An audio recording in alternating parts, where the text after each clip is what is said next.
ನಮಸ್ತೆ. ಇವತ್ತು ಸೋಮವಾರ ಮನೇಲಿ ಅಡ್ಗೆ ಕೆಲ್ಸಗಳೆಲ್ಲ ಮುಗ್ದಿತ್ತು. ಆದ್ರೆ ಕ್ಲೀನಿಂಗ್ ಕೆಲ್ಸಗಳೆಲ್ಲ ಇತ್ತು. ಅದನ್ನ ಮಾಡ್ಕೊಬೇಕಿತ್ತು. ಇನ್ನ ನಾನ್ ಕ್ಲೀನ್ ಮಾಡೋದಕ್ಕೆ ಅಂತ ಹೇಳಿ ಮನೇಲೆ ಹೋಮ್ ಮೇಡ್ ಸ್ಪ್ರೇ ಅಂತ ಮಾಡ್ಕೊಂತೀನಿ. ಅದು ಖಾಲಿಯಾಗಿ ಹೋಗ್ಬಿಟ್ಟಿತ್ತು. ಇದಕ್ಕೆ ನಾನು ಒಂದು ಬೌಲಲ್ಲಿ 3 ಇಂದ 4 ನಿಂಬೆಹಣ್ಣು ಸಿಪ್ಪೆನ ಹಾಕಿ ಚೆನ್ನಾಗಿ ಕುದಿಸ್ತೀನಿ. ಅದು ಚೆನ್ನಾಗಿ ಕುದ್ದಾದ್ಮೇಲೆ ಗ್ಯಾಸ್ ಆಫ್ ಮಾಡಿ ತಣ್ಣಗಾಗಕ್ ಬಿಟ್ಟು, ತಣ್ಣಗಾಗಿದೆ ಅಂದಾಗ ನಿಂಬೆಹಣ್ಣು ಸಿಪ್ಪೆನೆಲ್ಲ ತೆಗೆದ್ಬಿಟ್ಟು 1 ಸ್ಪೂನ್ ಬೇಕಿಂಗ್ ಸೋಡಾ ಹಾಗೆ ಸ್ವಲ್ಪ ವೆನಿಗರು, ಸ್ವಲ್ಪ ಡಿಶ್ ವಾಶ್ ಜೆಲ್ ಅನ್ನ ಹಾಕ್ಬಿಟ್ಟು ಮಿಕ್ಸ್ ಮಾಡ್ಬಿಟ್ಟು ಅದನ್ನ ಸ್ಪ್ರೇ ಬಾಟಲ್ ಅಲ್ಲಿ ತುಂಬಿಟ್ಕೋತೀನಿ. ಎಕ್ಸ್ಟ್ರಾನೇ ಮಾಡಿ ಇಟ್ಟಿರ್ತೀನಿ. ಅದನ್ನ ಎಕ್ಸ್ಟ್ರಾ ಸ್ಟೋರೇಜ್ ಬಾಟಲ್ ಅಲ್ಲಿ ಹಾಕಿಟ್ಕೊಂಡು ಖಾಲಿ ಆದಾಗ ಸ್ಪ್ರೇ ಬಾಟಲ್ ಅಲ್ಲಿ ಹಾಕೊಂಡು ಕ್ಲೀನ್ ಮಾಡ್ಕೊಂತೀನಿ. ಇನ್ನ ನಾನು ಇದೇ ಸ್ಪ್ರೇ ಇಂದ ಮನೇಲಿ ಗ್ಯಾಸ್ ಸ್ಟವ್ ಆಗಿರ್ಬೋದು, ಹಾಗೆ ಕೌಂಟರ್ ಟಾಪ್ ಮತ್ತೆ ಮನೇಲಿರುವಂತ ಅಪ್ಲೈನ್ಸಸ್ ಆಗಿರ್ಬೋದು, ಹಾಗೆ ಟಿವಿ ಕ್ಯಾಬಿನೆಟ್ ಇವೆಲ್ಲಾನು ಆಲ್ಮೋಸ್ಟ್ ಆಲ್ ಇದರಿಂದಾನೇ ನಾನು ಕ್ಲೀನ್ ಮಾಡ್ಕೊಳ್ಳೋದು.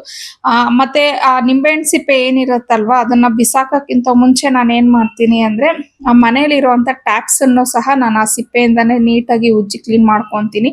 ಇದರಿಂದ ಟ್ಯಾಪ್ಸ್ ಎಲ್ಲ ತುಂಬಾನೇ ಶೈನಿಂಗ್ ಆಗಿರತ್ತೆ ನನಗೆ.